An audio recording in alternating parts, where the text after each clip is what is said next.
மதுரை அருகே உள்ள ஆலங்காடு என்ற கிராமம் அடர்ந்த காட்டினால் சூழப்பட்டிருந்தது.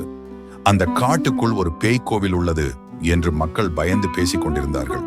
அங்குள்ள பழைய ஆலயம் பிசாசுகள் உறைவிடம் என்று கிராமத்தினர் நம்பிக்கொண்டிருந்தார்கள்.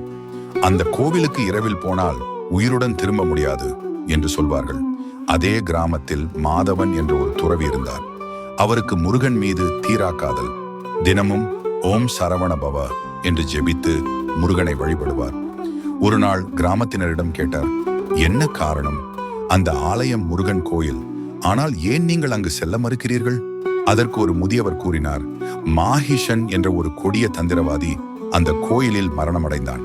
அவன் ஆவி ஒரு பிசாசாக மாறி கோவிலை சூழ்ந்து விட்டது.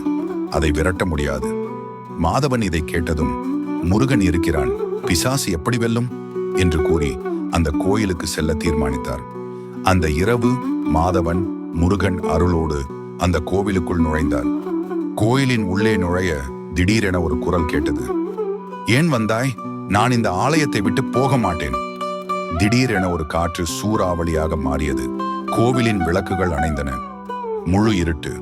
மாதவன் ஓம் முருகா என்று முழங்க அவரது கையில் வேல் தோன்றியது.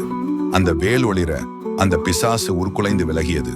அவள் பிசாசு நெக்கு ஒலிக்க மாதவன் முருகனை ஆவலுடன் அழைத்தார். அந்த கணமே முருகன் தனது மயில் மீது தோன்றி அந்த பிசாசினை நோக்கி தனது வேலை எறிந்தார்.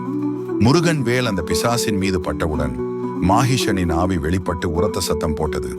ஓம் முருகா, நீ என் பாவங்களை மன்னித்து எனது ஆவியை விடுவி.